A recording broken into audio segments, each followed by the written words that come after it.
Hi, I'm Holt McCallany, and you're watching Real Fans, Real Talk. Face facts, what up, what up? RealFansRealTalk.com, where Arthur Diamonds, Trip Young, and intern Tom for the white and black fans, Asia to Manhattan. I get all my facts from my bro Mark the Stats Man. If you're not tuned in, I recommend the CAT scan. And if your brain checks out, then you deserve a backhand. Sports, gossip, all the hot topics. RealFansRealTalk.com got it. They got the hottest bloggers. Is Jeremy Lin hurt? Well, log onto the site and you can hear it from them first. I'm talking about the latest. I'm talking about the greatest. Go check out the archives. Even tell a neighbor. Tell them Bobby sent ya. From spring to winter, tuning in should be the only thing on your agenda. Certified cosign, you know what I'm about, son. RealFansRealTalk.com. I'm out one. Real fans, real talk. Real fans, real talk. RealFansRealTalk.com. RealFansRealTalk.com. Real fans, real talk. Real fans, real talk. RealFansRealTalk.com. RealFansRealTalk.com. Hello, everyone. Welcome to another live edition of Real Fans, Real Talk. I'm Mark the Statman Skevich. We got a great show lined up for you tonight. Before I introduce the regular cast of characters, we got a very special guest here tonight, KJ Straud, NFL hopeful is the technical term, but I want to say future NFL player, KJ Straud. Pleasure to have you on the program, KJ. Thanks for having me. How you doing? My name is KJ Straud. I'm a wide receiver from Bethune-Cookman. Went to Rutgers in 2010. Finished up MEAC Conference Champions, and I'm here today. All right, we're going to get into a lot more in a special interview later on in the program with KJ, but sitting right beside him, we have Sean Fontaine joining us. What's going on, Sean? What's going on? This is the week of the lovers right here. Valentine's week. I hope you guys are getting something special or doing something special for your significant others. If not, hey, it's okay. And we got the one and only Trip Young as well. And speaking of Valentine's Day, I know he's got to get his wifey boo, Serena Williams, something special. Hey, listen, Serena, baby, I told you I was gonna give you this shout out. Happy Valentine's Day early. So I gotta get that out the way. And for you fellas that usually break up with your girlfriends right before Valentine's Day because you're cheap, make sure you don't do nothing that's too bad so that you can't come back from it after Valentine's Day. All right. But what's going on? We got a lot of sports to talk about today. And we got the lovely Rose Claire sitting right next to Trip Young over there. Hi, everybody. No love from me today. I have to put on a shirt right now, so I was going to say, I got a little Valentine's Day gift for you, Rose. We do this little segment on the show called Shot for Shot, and when you lose Shot for Shot, you have to wear team apparel of a team that you hate. And she is a Mets fan, ladies and gentlemen, so she will be putting on this Yankees jersey. Derek Jeter, greatest shortstop ever. All right. Thank you for that. You know what? And she's wearing pink today for Valentine's Day. And then you get that Jeter jersey. No, the reason I'm wearing pink is actually to try to brighten my face after the damp darkness that's going to come over when I put this on. So. Damp darkness? Such a good look on the show when you wear that Yankees jersey. Really? Do and I? You have better luck in life when you wear that. So. Oh. There we go. Look how good it looks on you. You can be a model. Oh, just for the Yankees, though, right? Yeah. I take it off and I'm ugly again. Thanks. Oh, fun. All right, ladies and gentlemen, with that being said, the festivities, we're going to have another edition of Shot for Shot later in the program. But getting into sports, the NBA in full effect. We got a loss there by the Knicks. They couldn't manage to handle the Clippers in that one. I have a lot of Knicks fans out there that are panicking. I don't think that it's that big of a deal that they lost to the Clippers. Sean, we'll start with you as far as the Knicks not being able to compete with a high-level team like the Clippers. What's your thoughts? I think this is everybody's rest week right here. This is All-Star Weekend, so for the most part, everybody's trying to take their breaks right now. But the Clippers took a spanking from the Heat the other night also. So this is their revenge, I guess you can say, for them beating somebody that's a contender for the playoffs. So. You know, Rose, what about you? What you think? Oh, pretty much exactly what you said. You know, I mean, they lost one game. I mean, the Nets have been not doing great either lately, so I don't want to talk too much about one game. I mean, the Lakers just lost to the Heat. They're, like you said, they're a great team. I think that we all kind of predicted that to happen. So. Trip Young, I know you're not officially a Knicks hater, but I know you're a diehard Heat fan. You like to rag on me about my Knicks and everything. It's just one loss, though.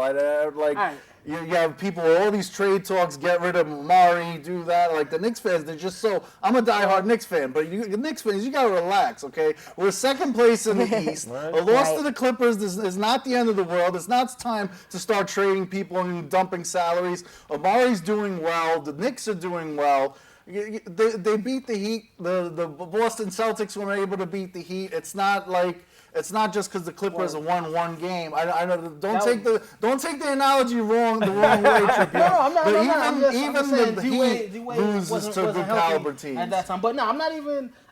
All right. See, I'm not saying that the Knicks are doing terrible right now. They're okay.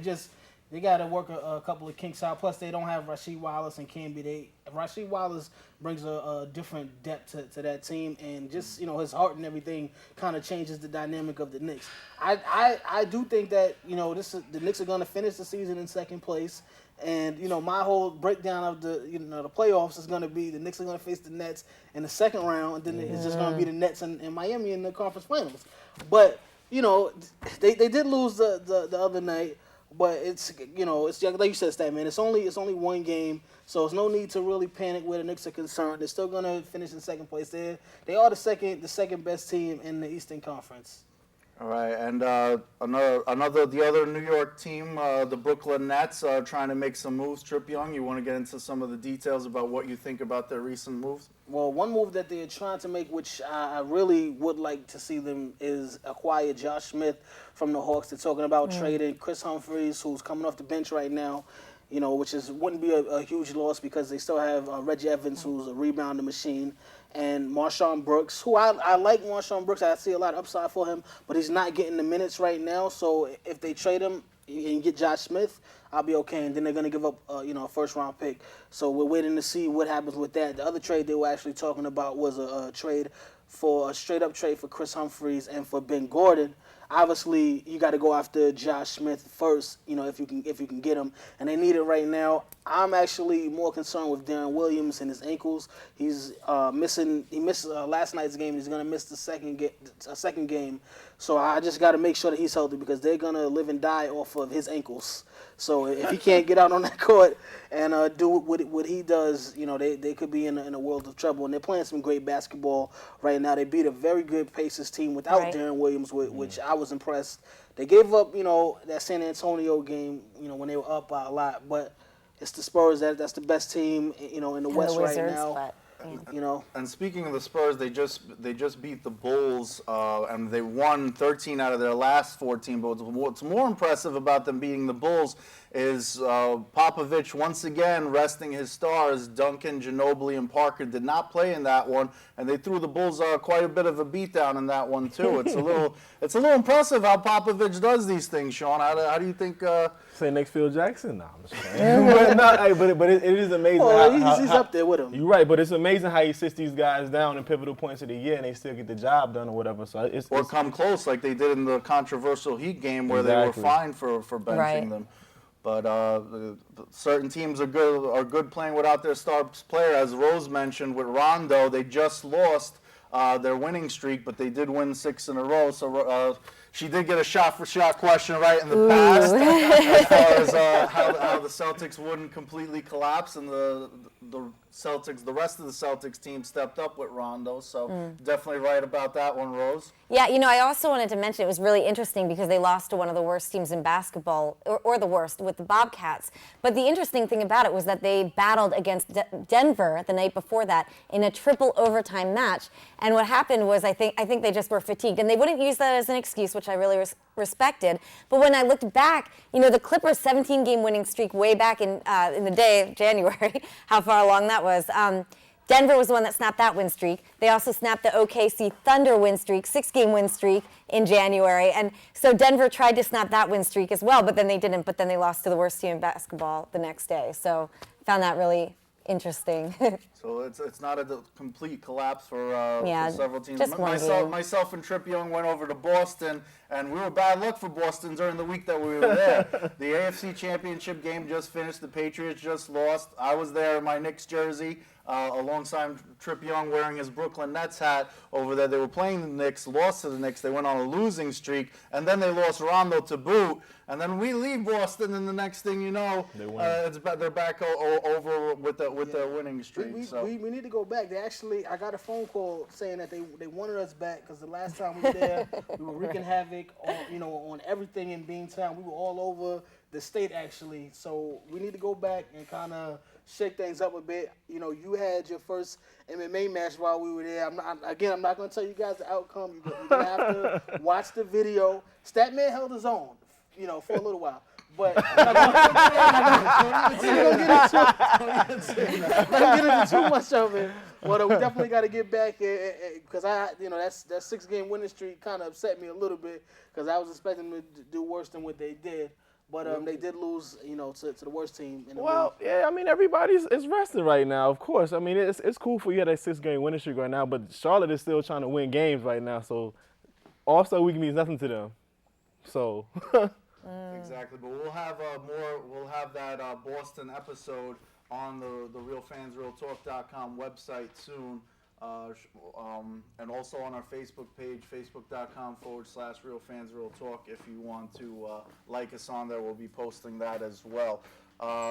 Sean, what do you think about Michael Vick signing to a 1-year deal? He was supposed to get $15.5 million. They were able to restructure it there and save some money and keep Mike Vick at the same time. Do you think they needed to not sign him and look in a different direction? Well, I think for right now, because of Chip Kelly and the type of offense that he runs, is perfect because he does a lot of running, he does a lot of passing and all that other stuff. So it's perfect for Michael Vick right now. He has a real incentive-based contract as well, so it's going to push for him to get stuff done. So hopefully he comes back healthy this year and he gets stuff done, and he comes back with a guarantee $3 million. So then he has to play 90% of the year and a few other things that he has in his contract as well. So I think it's real good for him to So basically, if they get the lookout blocks, then yeah. Well, a lookout block, ladies and gentlemen, is when your offensive lineman going just straight, look out! Right. That's what my coach, well, as an offensive lineman, and you miss your block, that's called a lookout block. Do you agree, though, KJ, with Philly and Michael Vick? Is that the right move for them? That's a great move for Michael Vick. Just because of what Chip Kelly did in college football, he was a fast-paced kind of offense kind of coach, and Michael Vick is a dynamic player where he can excel in being in space and. The Oregon offense this past season was all about getting your dynamic players in space, and Michael Vick is one. He's a great athlete in space, and he's phenomenally known for making guys miss. So the opportunities there with Chip Kelly and the guys surrounding him like Deshaun Jackson, Jeremy Maclin, and everybody else, and Shady McCoy that's in the backfield. You look for Michael Vick in the Eagles offense to really excel and do great things in the 2013 season. Yeah, no, he does need an offensive line, though, in Philly. And the Giants' offensive lineman, Pro Bowler David Deal, pleads guilty to DUI. Not looking good over there for the Giants. Not at all. Going to get into more with the Giants later on, but we see so many celebrities here with the DWI. The NFL has, you just make a phone call, they'll have someone pick you up for free. They don't even have to pay for it. It's, KJ, when you make the NFL, we don't want to see none of this here. We don't want to have to talk about this. We want a ring, not a bracelet. And I know that's not going to be an issue for you. You're a stand-up guy, but, I'm just letting you know, we don't want to have to see that. We don't want to have to report that. About is me having a high dentist bill because I am not giving up candy. There's no drinking at all. A man after my own heart. Stats, no rap sheet. How about that?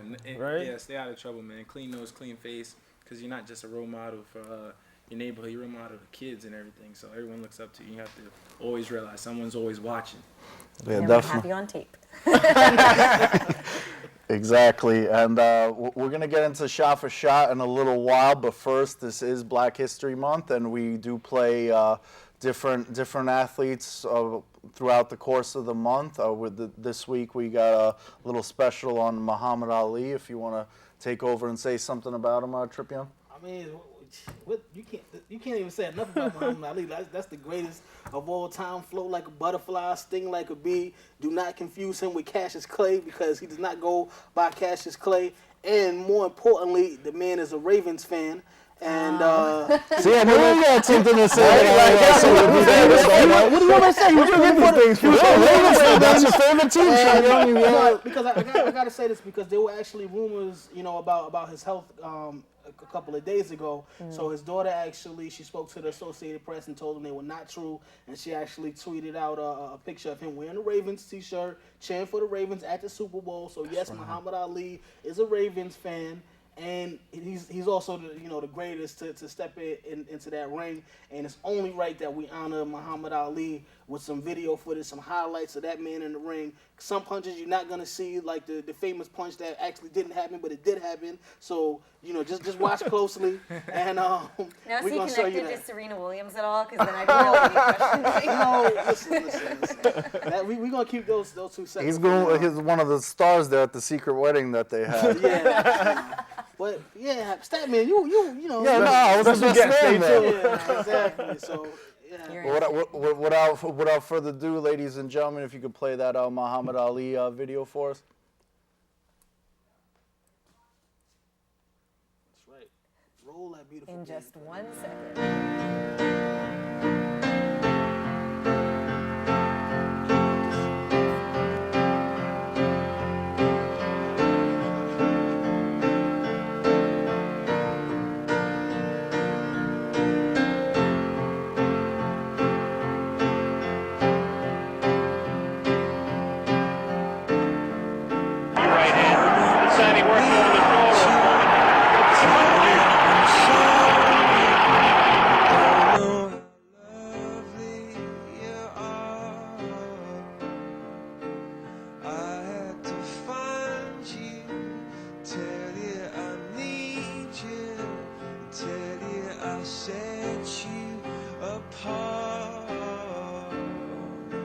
Tell me your secrets and ask me your questions. Now let's go back to the start. Running in circles, coming in tails, heads on the sides apart. Nobody said it was easy. It's such a shame for us to part. Nobody said it was easy. No one ever said it would be this hard. Oh, take me back to the start. The whole story of the fight. Holmes throwing punches and Ali doing nothing, just taking shots.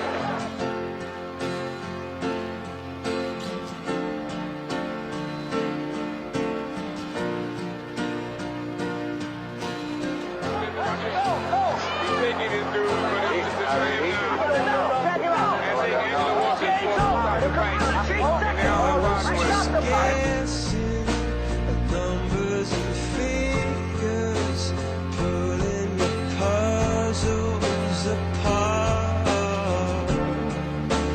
Questions of science, science and progress, that not speak as loud as my heart. Tell me you love me, come back and haunt me.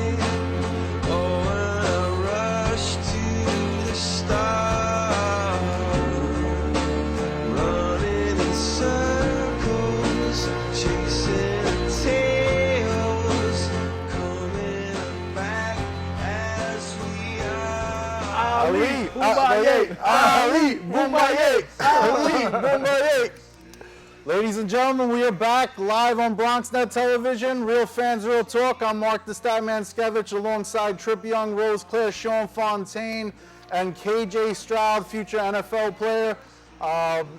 Not exactly the most hype song choice for Muhammad Ali, but nobody said it was going to be easy. It's not easy to be the greatest, and he was able to do it with style. Muhammad Ali doing his thing. Ladies and gentlemen, it is time for Shot for Shot. The way Shot for Shot works, you have two contestants, one judge. Our guest, KJ Straud, will be judging this competition. We ask a series of 5 questions unless we need to go into overtime.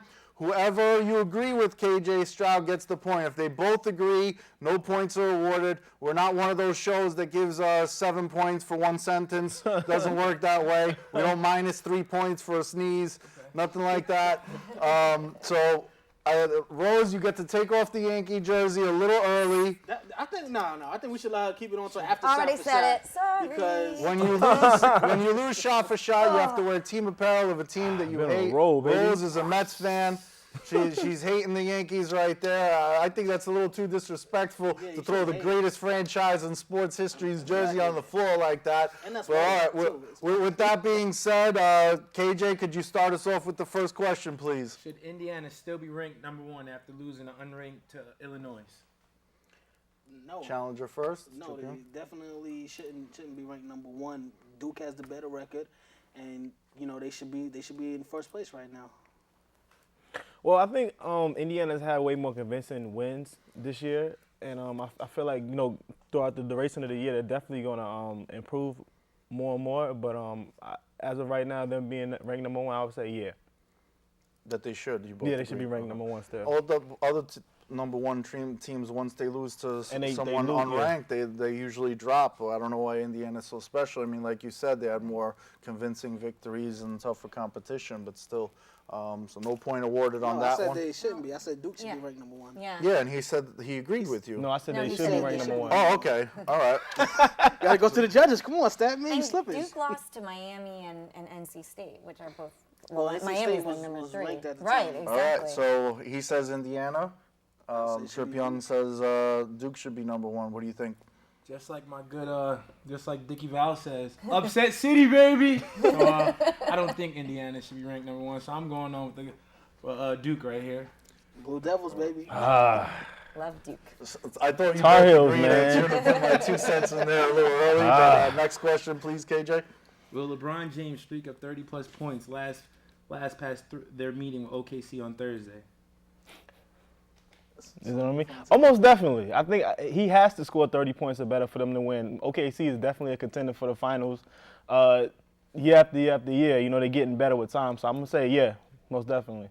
Short and sweet. Yes, I agree. It's King James. Nothing else I can say. So next question. That was a tie. that was. All right, moving on. Which team would be better from the trade? The Nets, Josh Smith, or the Hawks, Chris Humphries, Marshawn Brooks, and a first-round pick?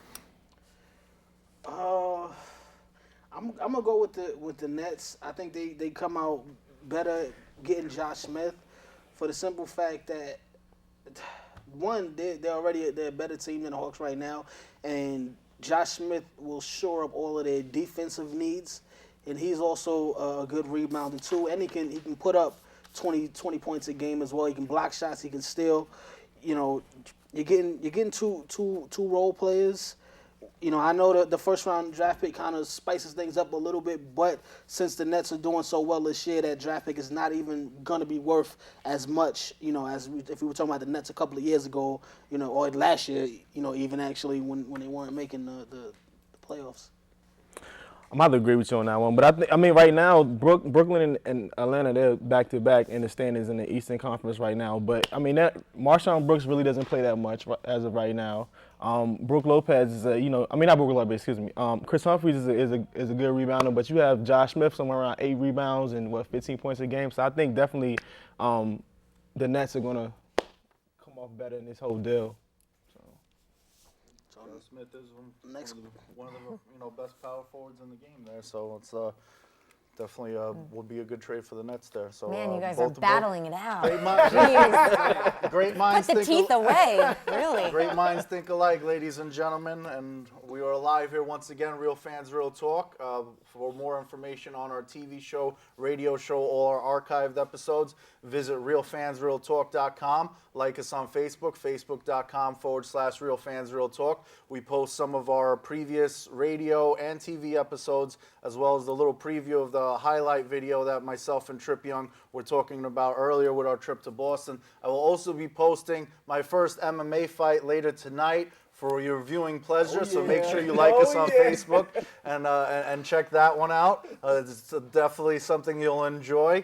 And we are live here with KJ Straud, future NFL player, judging shot for shot for us. And we are with a 1-0 lead for Trip Young with a few questions to go. Let's see if Sean Fontaine can catch up. KJ, could you give us the next question, please? Moving on to my favorite team, the LA Lakers. Was Dwight Howard's father out of bounds for publicly criticizing Kobe Bryant and Mike D'Antoni? So Fontaine. Most definitely. I mean, this is happening more and more recently. Players have to learn how to control their family members. Everybody just shut up sometimes, you know. You're not the one playing, and at the end of the day, they're the one making the big bucks, so you're going to get them in trouble. And he looks confused right there. He's looking at it like, Dad, what'd you do, Dad? Well, that's just everyday face right there. I can do this myself. I say enough garbage to the media. Right. You don't need to do it too. Right, so yeah, most definitely. I think he was he was wrong for that. He shouldn't have said anything and just shut up. Yeah, KJ, I apologize to you for the Lakers this season. You know, when you have 4 players that's ranked in the top 20 and you know, you're not even at 500 on the season, his father is definitely out of bounds. Parents should stay away from the pros. It's not high school. It's not college. It's not junior high, elementary. It's embarrassing. They actually showed a clip on ESPN of the most embarrassing mothers in basketball. You know, it showed LeBron's mom, Stephon Marbury's mom. Parents, stay away from your professional athlete children. It's embarrassing, all right? Not just parents. I mean, just his make them girlfriends. suit like a commercial and be a good mother and a good father. Did you guys hear about Mike Bibby getting kicked out of his daughter's game for me and Roddy with the refs? No. Yeah. So For those of you that don't know, I could see that. his father's saying that Mike D'Antoni should be controlling Kobe Bryant and what he says to the media, because Kobe Bryant said that he should play through injuries, and his father stepped in and said D'Antoni needs to control Kobe, but there's no controlling Kobe. Yeah. So even though I agree with what he said, he was just out of bounds for saying it like that. all right, It's embarrassing. Let's see if we could break the tie. Trip Young is up 1-0 here on Shot for Shot. Special guest KJ Straud, future NFL player. Let's see if Sean can tie it up with the last question. Here we go. Will Dice K ever be effective starting the majors again?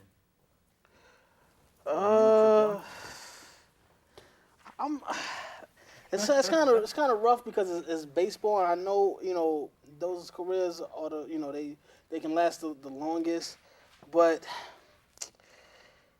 I'm gonna say no. I don't think that he has it anymore. The injuries have been every year we're seeing a new injury.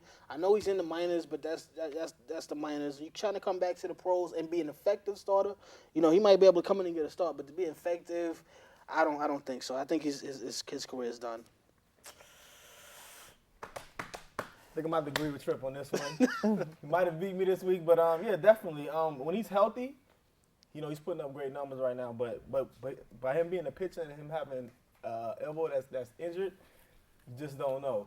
Yeah. So I'm gonna definitely say it's a catch-22. You just don't know what you're gonna get with him. So I'm gonna say no. Now, he just had Tommy John surgery about a year ago, but Everybody's then he came back to that's win the 1 move. out of 7 games. right, So, yeah. I mean, I don't know if anybody else, And Giambi is also non-related, but I think he's going to be playing in the minors too. Once you hit the minors, next thing you know, he'll be doing Roger Clemens style and pitching for no-name teams down in Texas. But Sean Fontaine, you did lose this one. You will be wearing this Eli Manning jersey Might be my first loss next in, week. 6 weeks. Well, you Well, were yeah, on a the Nets had roll. one Had a week, win so- streak, all right. You were on a roll. Hey. The Dallas Cowgirls fan will be wearing the Giants jersey next week. We are live every Tuesday, 5:30 p.m. Eastern Standard Time. Make sure you check us out next week for that episode as well, with him wearing this lovely Eli Manning jersey, 2-time Super Bowl MVP, something his Cowgirls couldn't do. But we have his. We have our special guest KJ Straud, future NFL hopeful, and we're going to play a little bit of a highlight video for those of you that don't know his talent, and we're going to be back interviewing him in a few minutes, talking about the NFL draft and how the whole process works with the NFL draft and his future in the NFL. So make sure you check out this highlight right now, and we'll be right back on Real Fans Real Talk.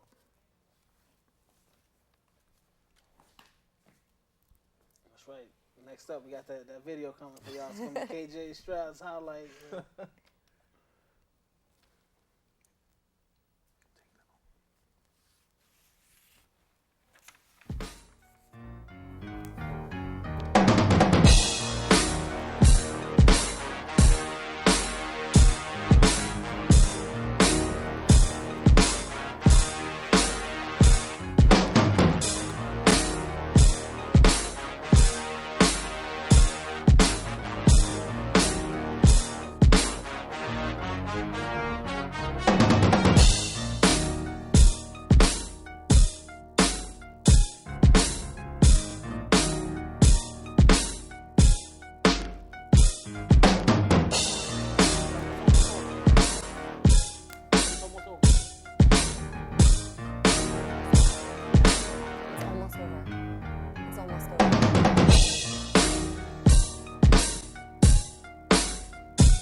right, ladies and gentlemen, we are back. Real Fans, Real Talk, realfansrealtalk.com, live on BronxNet Television with special guests, NFL Draft hopeful KJ Straud, the usual suspects, Trip Young, Rose Claire, Did you and just Sean call me a suspect? Succotash. Sylvester is hosting this Real Fans, Real Talk episode. So the first question I have for you, KJ, what made you pick football, and why is football your favorite sport? And, as far as knowing that that's what you wanted to do with your life. Coming from a basketball family, my dad, my uncle, my godfather, they all played basketball in college. My dad went to San Francisco University. My godfather played in the ABA, James Fly Williams.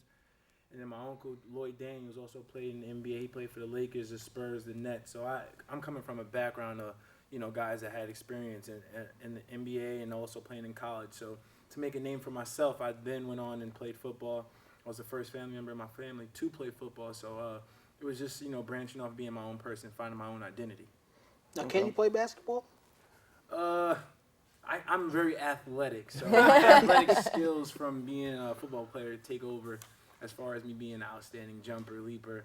I'm great coming off the blocks, getting rebounds and whatnot. But So we can sign you up for the Real Fans, Real Talk Celebrity Basketball Tournament? I wouldn't mind playing in the basketball game. Just make sure your eyes open and you're not sitting underneath the basket, because I will take flight. But it was more that you actually enjoy football more, not just that you wanted to do something different from your family? It was, I really enjoyed, I really enjoyed playing football just because, the whole contact aspect. Basketball was kind of, not too much into it. I'm not going to lie. I did try playing basketball when I was like 7, but it just wasn't enough, and I was like kind of an aggressive kind of guy. So I made that move.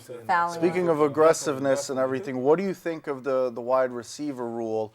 I've noticed in some of those highlights you were managed to hang on a lot of those times, make some tough plays, but the defensive receiver making it more of an easier passing game, and all the penalties being called in the league now. Oh yeah, you want to make the game a lot safer, man. You've seen a lot of death-blowing shots, and I mean, I've been on a team where my teammate Eric LeGrand, he was paralyzed, and you play the game and you think these things cannot happen, and actually witness it. So these new rules that come into for safety for wide receivers being defenseless, I mean, that's a great rule that they've included in the NFL. So it keeps the injuries, the concussions, the longevity, because you can't play football forever, and you want to be able to have a career after the game. So the rules and everything, that's been a plus. So you mentioned that you went to Rutgers first. Why the transfer from Rutgers to Bethune-Cookman? When I first went to Rutgers, I had two outstanding receivers that were before me. Kenny Britt, who now plays for the Tennessee Titans, Tyquan Underwood, who now plays for the Tampa Bay Buccaneers. I had the opportunity to learn so much of football. It's a big transition going from high school to college. And then, I had two guys that were phenomenal athletes, big-time receivers. So I had the opportunity, to learn the game from them. And then going on, I started playing my redshirt freshman year at Rutgers. I made, a couple of plays on national TV. And then coming up my sophomore year, my redshirt sophomore year, I got a bigger role. My role increased. So, I mean, just as the years went on, consistency, I progressed more in my game. And then, being at a BCS school, I was a third leading receiver on the team at the time in 2010. So just my mindset was, if I can be a third leading receiver here at Rutgers, the sky can be the limit somewhere else. If I, humbling myself and, stepping down and going down to the FCS, which, that was my move. I ended up going to Bethune-Cookman, and, it turned out to be a good decision for myself. Now, you just mentioned that you went down from 1A to AA, and you don't have to redshirt for that, you were telling me before. So you were able to, this is kind of rare, but you were able to complete your school in 4 years as a football player. Can you explain that a little bit more about how that works? Yeah, I mean, when you're a redshirt, you got to kind of, humble yourself, because you think of it like this. If you transfer up, you lose that year that you're transferring, so you only are allowed to play 1 year. Opposed if you play your true freshman year and you transfer up, you stay up in a 1A, you can actually redshirt on the year that you'll lose, and you'll end up just losing your redshirt year, and you'll still have 2 years to play. So it's all about the situation that you're going to walk into. You just got to be mindful of the pros and cons and, the situation as far as the depth chart and everything. But just got to really pay attention to the X and O's and everything. So was there a big difference from Rutgers to Bethune as far as football-wise? As far as, I'm going to be honest, kind of within the depth. You know, the first year, you know, there was a big fall off from like, you know, the second string, but as the years went on, my coach, you know, he did a phenomenal job recruiting and everything. So the competition level from the ones to the twos, you know, stayed at that high level. And opposed to the game, I say those Florida boys are so fast. You know, Oh, yeah. everyone says, you know, the South is where the speed is at. You know, and that's what I can say personally playing against my team. My team was a fast defense. They were number one in the FCS for turnovers. They had 21 turnovers throughout the whole season, which led FCS football. But overall, the speed difference was just, you know, kind of the same, you know, going against my personal team. But as far as the field, you can see the difference on the field wise, because, you know, certain teams, you know, are used to playing fast, you know, and that all comes from the coaching background and his philosophy on, you know, he teaches and preaches fast football, which the game now is all based on speed. It's all about how fast you can run, how fast Would you consider downgrading and considering you downgraded in divisions, was it more like you were a bigger fish in a smaller pond, I guess, or? Oh no, I mean the pond is big regardless, because it's just Right. it's you think about it. There's 121 Division I schools, and then there's so many schools in One AA. The pond is huge, so I'm still a small fish in a very, very big pond. I never felt like I was a big fish in any pond. So seeing people like McNair and Jay Rice come out of these smaller colleges, these HBCUs, how does that make you feel? I mean, going to the just drive? you know, knowing history and Jerry Rice, and last night I was out watching Sterling Sharp, and you know he gave his story coming from Savannah State, a team I played this past season. You know, you just got to put your nose down and just work. At the end of the day, it all comes down to actually putting work, and that's like one of my cliche sayings that I say. When all else fails, you just got to do work, and it's something I basically live by. Because at the end of the day, regardless if you're in 1A, 1AA, Division II, Division III, look at Miles Austin, a guy that went to Mammoth University. You know what I mean? That's a smaller school than, you know, Bethune-Cookman or Rutgers. You know, he just put up the numbers, and, you know, when the opportunity came and the NFL came knocking, he just capitalized. You know, he seized on that opportunity. Even though he does play for the Cowgirls, so I don't know if that kind of hurts. Wow. You How about know, your Cruz? point on Cruz that played at one. a smaller school as But- well. Right. You know? But now you guys were actually undefeated this year in your conference. Is that the first time that the school's gone First undefeated? time in school history that the school has been undefeated in the conference. Wow. All because of you. Not because of me. I'm gonna say it was a group effort. It was a Yeah. collective effort. So just as far as the offensive schemes went with the coaches, do you have a preference between when you came from Rutgers to Bethune-Cookman as far as the coaching style and the offensive schemes were? What did you prefer? What I can say, what I learned from Rutgers was my coach Greg Schiano. He was more of an NFL base. He ran his program exactly like how he conducts the Tampa Bay Buccaneers. You know, he preached family. Forget about me, I love you. He he ran everything just as if you were in NFL. Opposed to NFL, if you're late for something, you're fine. But if you're late in college, you know, we're gonna get up out you and have you run. Yeah. But you know, his foundation was really firm, and my coach, you know, who was my position coach at Rutgers at the time, Brian Jenkins, who had the opportunity, you know, to be the head coach at Bethune-Cookman, and his foundation was set off of how Coach Schiano was, with the little tweaks and tweaks of his philosophy was. But I mean, just the foundation alone, you know, they both ran NFL ready programs. The fact that you don't have coaches now, you do have a trainer, you're trying to get into the NFL draft. What's your training regimen like now and your current trainer? Right now, my trainer is DeVal Ellis. He's down at an elite prototype, and I mean, he's just a phenomenal athlete himself. He's from a smaller school. He went to Hofstra University. He's a Brooklyn, New York kid. Went to James Madison. Was a phenomenal athlete in high school. Went on and was an undrafted free agent for the Detroit Lions, and then also was fortunate enough to play for the Cleveland Browns. And basically, you know, being from a smaller school, you know what you're up against, and that's kind of the boat that I'm in right now.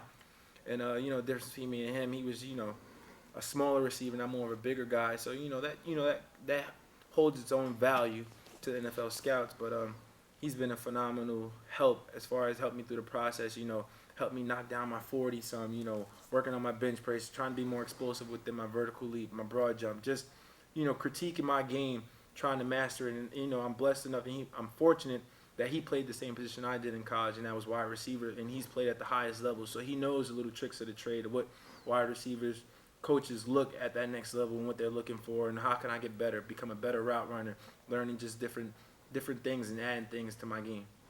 So what's going through your mind before you go into these workouts every day? Because you know that you want to make it into this draft and all this other stuff. What's your mindset before you work out every morning? Because I know you're getting up early and you got to eat right. You got to do all this extra stuff. So I mean, I try to eat just enough. Not too much because I don't want him to get me to throw up. So then that'll be like a clap for him that I made KJ throw up today. But I just try to prepare myself mentally.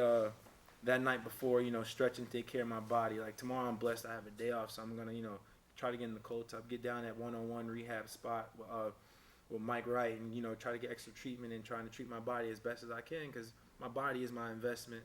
So you got to treat your body right. And unfortunately, I'm a kid that loves eating McDonald's, and I had to give up eating McDonald's. I haven't had McDonald's since, last year, so it's kind of killing me not to be able to enjoy my favorite thing to eat. But Well, you mentioned candy. Are you still getting to eat any candy? Or? oh yeah, I will not stop eating candy. But, McDonald's, send us a check in the mail. Real Fans, Real Talk, For the Fans I don't Productions. blame you. I'm on the fast for McDonald's right now too. not being able to eat McDonald's and everything. That's been So what kinda kind of rough, but candy is deemed as healthy? Because I'd like to know this too. There's no such thing as a healthy candy, but you just gotta do the necessary things after you eat candy, like floss, take care of your teeth, because you only get one set of teeth. You want to get these endorsements too later. Well, he can probably, know how to Jolly lights, Rancher. man. somebody might be able to give him a deal.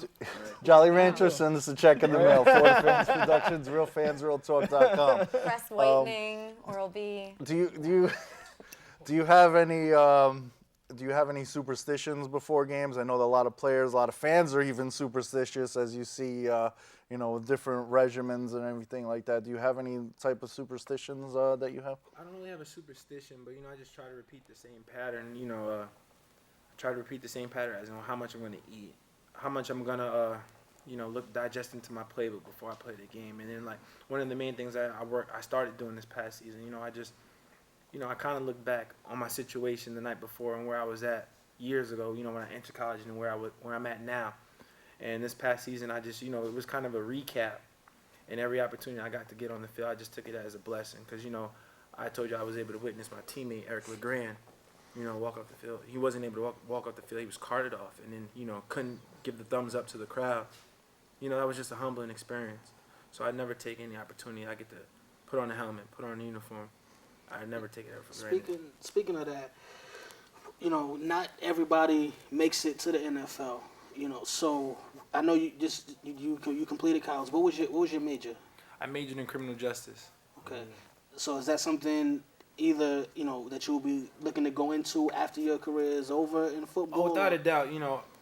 What people don't understand. I mean, I'm not gonna say people, but football is just a window of opportunities. And with this game, I've learned that. There's so many branches. I'm blessed today to sit in front of you guys. And this is because of football. And you just got to look at what you're doing now, and you can realize you can impact so many different lives with it.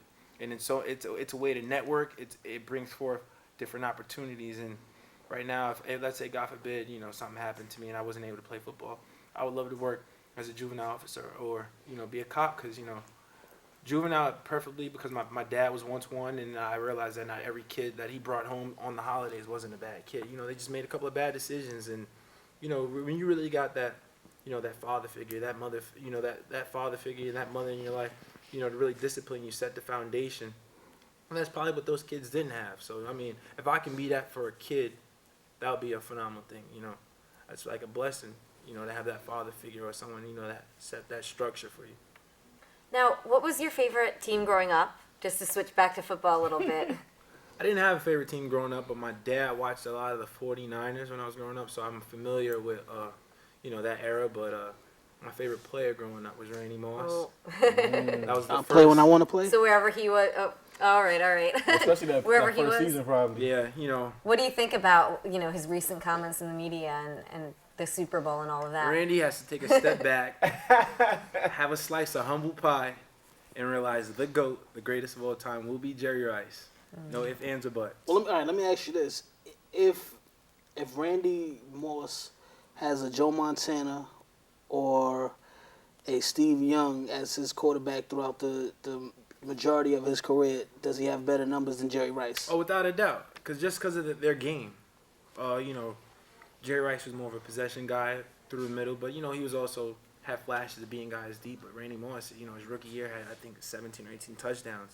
And then, when he finally had that great quarterback in Tom Brady, he led the league in touchdowns with 23 that year. So, I mean. And that was old Randy Moss. Yeah, so, I mean, Randy is a phenomenal athlete. For a guy that came out of retirement, and then, there was rumors of him running a 4.3 still, being that old. I mean.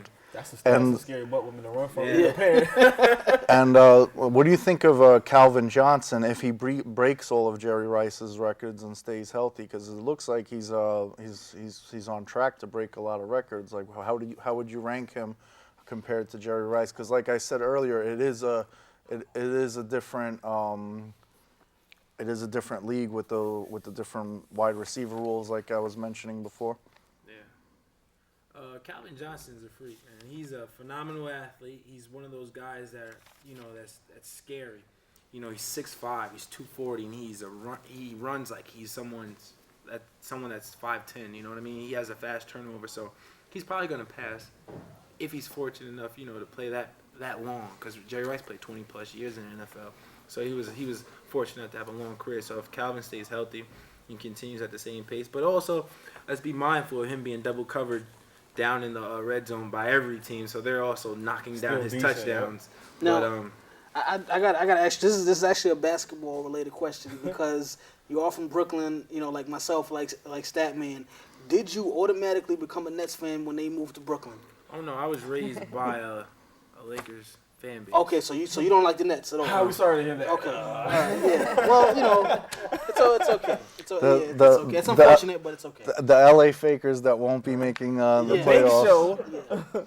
I jumped on the LA Lakers bandwagon for a good 3 or 4 games while they started to do well after their little meeting, but jumped right back off of that one. So The Fakers, you mean? But I'm a faker myself. I don't want to insult KJ's favorite team because then he might not come back. On Real Fans, Real Talk in the future. Themselves. You don't even have to do anything. So I got a question for you. So who are some of your favorite receivers to watch right now, and why? Right now, my favorite receivers to watch.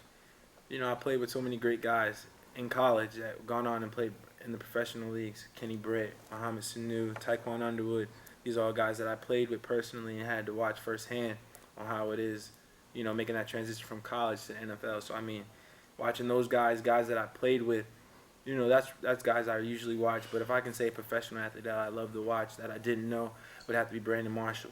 But I can say I was blessed enough and fortunate enough to be coached by Brandon Marshall's coach from in college, DJ McCarthy. He was my receivers coach down at Bethune-Cookman. So the footage of Brandon Marshall, his beastie years down in Denver and in college, I had the opportunity to see firsthand how he was in practice and how he never took any day for granted. And he worked his butt off to be where he's at today.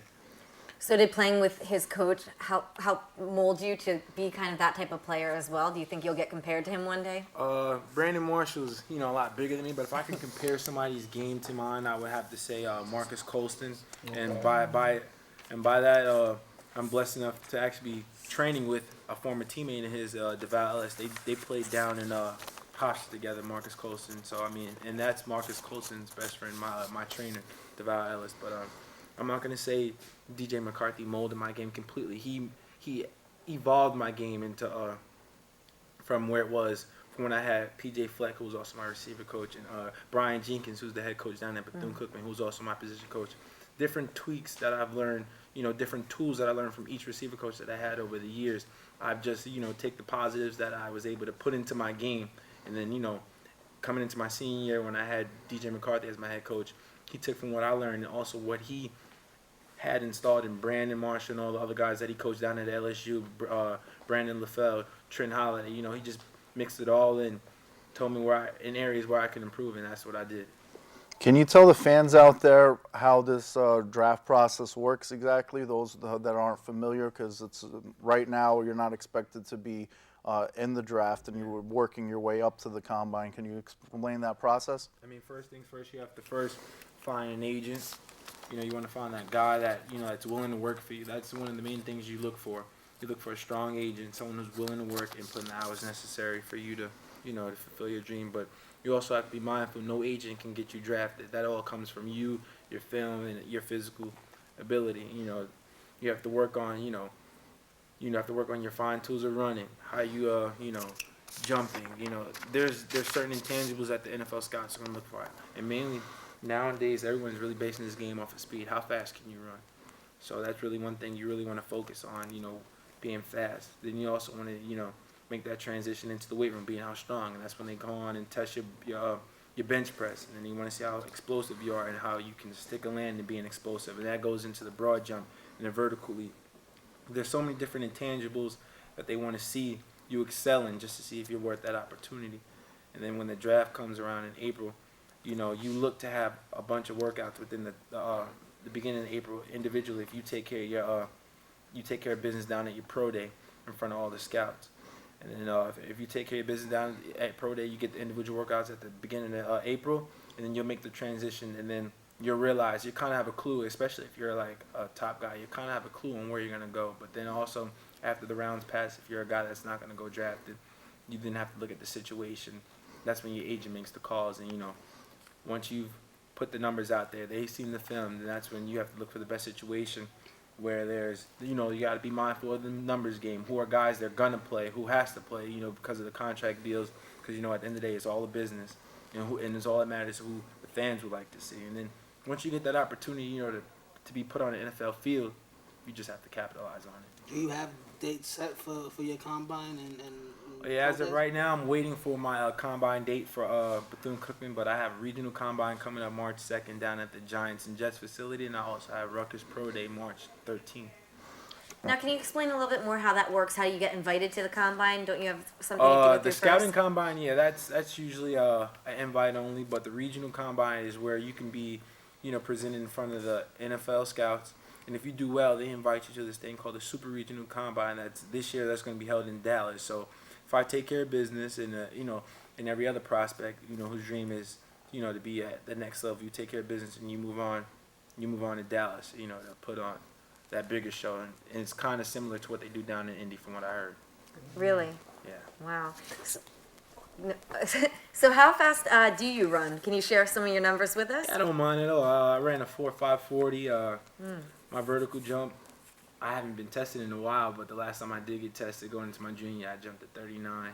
So does that mean you could do like Earl the Goat Man and go and grab the $20 bill at the top of the backboard? I'm pretty sure if you put a $20 bill up there, I can probably grab it. Okay. You'll get that time down too. That Yeah. turnover. Yeah, Breakaway that's the main speed. thing, knocking that time down, because that's Definitely. what everyone wants to see, how fast you can run. And No wonder you said you would be throwing up during practice. You're trying to run faster all the time during your practices, I'm sure. Yes. Wow. Man. So how important is it for you to get your time down? Because like that's a deal breaker with a lot of receivers going to the league. Like with Peter Work, like he got to the league, ran like a 4.5. Yeah. And we heard nothing from him. But in college, he was that dude. I mean, for me being 6'3", it would be a plus, another intangible to have if I ran, really, really fast. But also, just you have to play within your means. You look at a guy like Wayne Corbett. He wasn't fast coming out of college. You look at Jerry Rice. He ran a 4.6, but he mastered what he did. Larry Fitzgerald is another guy. If you realize you suffer in one area, you have to have that makeup. Like Larry Gerald. Larry just his hands are phenomenal. Yeah. He makes up for it catching the football. Jerry Rice, he catches the football well, as great as well. So I mean, if area lacks, you have to be able to, make something else a positive. You mentioned Wayne Corbett, and I want to let a lot of the fans out there know that if you don't make the draft, there's still a lot of great NFL players that went in as undrafted players. Wayne Corbett was one of them. The kicker Adam Vinatieri. Sean O'Hara, Giants offensive lineman. Wes Welker, one of the great wide receivers out there. Bart Scott, former quarterback of the 49ers. Jeff Garcia, Kurt Warner, Warren Moon. Kurt Warner came from a grocery store. Oh yeah, playing arena league as well. Cabbages down the aisle. Playing arena league as well. So yeah. He's one of my favorites, too. And Jeff Saturday from the Colts, center from the Colts. Peyton Manning's boy back when he played in the Colts. Aaron Foster started running back for the Houston Texans. It's definitely there. So we expect And greatness from Antonio you. Gates, another great wide receiver. There's a lot of them out there, ladies and gentlemen. So, I know it's not going to get your confidence down if for some reason you don't make the draft. I know you're working on getting that 4-5 time down because every tenth of a second makes a difference to the scouts out there. So I know you're working on that. But you said you don't have a favorite team. I don't know. Do you have a particular system, a team that you would hope to be drafted by or play for? Every being in New York, I would love to play for New York. Whether it's the Giants or the Jets? You don't want to play for the Jets, all right? Let's just don't do it to yourself. All right, just don't do it to yourself. Come over to the blue side, where they actually win championships. Meanwhile, I'll still root for you if you're a Jet. Yeah, so you'll be wearing the jersey. I'd rather wear a Jets jersey than a Yankees jersey. But I wouldn't mind. It wouldn't matter what, out of 32 teams, it wouldn't matter. But, being a New Yorker, you would love to play back at home in front of your family and everything. You've been playing football since you were a kid. How do we get our youth involved in football? I mean, on the weekends, that's when, literally go out and have practice. Not around this time of year, but it happens usually around the springtime. I played for Mo Better Jaguars. The head director there is Chris Legree. Okay. And, what can I say? They're a hardworking group. They go on and win championships. But the main thing, what I can say football teaches you at a young age is discipline. It gives you that discipline, that structure. And then you also realize at that young of an age, grades are in effect. And if you don't do what you have to do in the classroom, you can't play football. Right. It doesn't go hand in hand where you're playing for your eligibility, but the coach's job is to make sure that kid is doing well in the sport, in school, so he can play the sport on Saturday. So you said you'd like to play, going back to what you'd like to play for New York. Do you have a dream coach that you would like to play for? Anybody that you really look up to that you think would be the most effective for your style of playing? Not no one in particular. I was always a fan of Tom Coughlin, the Pittsburgh Steelers. He kind of reminds me of my granddad, but I wouldn't mind being reunited with my head coach, Greg Schiano, down in Tampa. I mean, I'm open for every opportunity to go out and play at the professional level. So whoever's open in that job, I'm there. I know you're not in the NFL yet, but do you have a favorite game that you've had so far in your college career or even high school career? I've had a few in high school. I won 2 city championships back to back. What high school? I went to Fort Hamilton High School and okay. Bay Ridge? I won 2 championships from 05 to 06 undefeated my senior year, and I can say those 2 championship games are something that's memorable. My whole senior year, basically. And then for college, I would have to say when I played UNC when I was at Rutgers, and then also playing down in Bethune when I played in Miami my senior year, and also playing Coastal Carolina. Those are kind of memorable games for me. All right. Well, KJ, I thank you for joining us. And when you make it big in the NFL, we'll of course, hope that you could join us again on Real Fans, Real Talk. I'd like to thank all the fans out there watching us. And if you're not watching us live here on BronxNet Television, you should be 5:30 p.m. every Tuesday. And you could always catch the archives on realfansrealtalk.com, whether you're listening to our radio show or TV show. We appreciate the fans out there. So realfansrealtalk.com, Mark the Statman, Skevich, Trip Young, Rose Claire, and Sean Fontaine. Have a good night, everyone, and thank you for joining us. Realfansrealtalk.com got it. They got the hottest bloggers. Is Jeremy Lin hurt? Well, log onto the site and you can hear it from them first. I'm talking about the latest. I'm talking about the greatest. Go check out the archives. Even tell a neighbor. Tell them Bobby sent ya. From spring to winter, tuning in should be the only thing on your agenda. Certified cosign, you know what I'm about, son. Realfansrealtalk.com. I'm out one. Real fans, real talk. Real fans, real talk. Realfansrealtalk.com. Realfansrealtalk.com. Real fans, real talk. Real fans, real talk. Realfansrealtalk.com. Realfansrealtalk.com.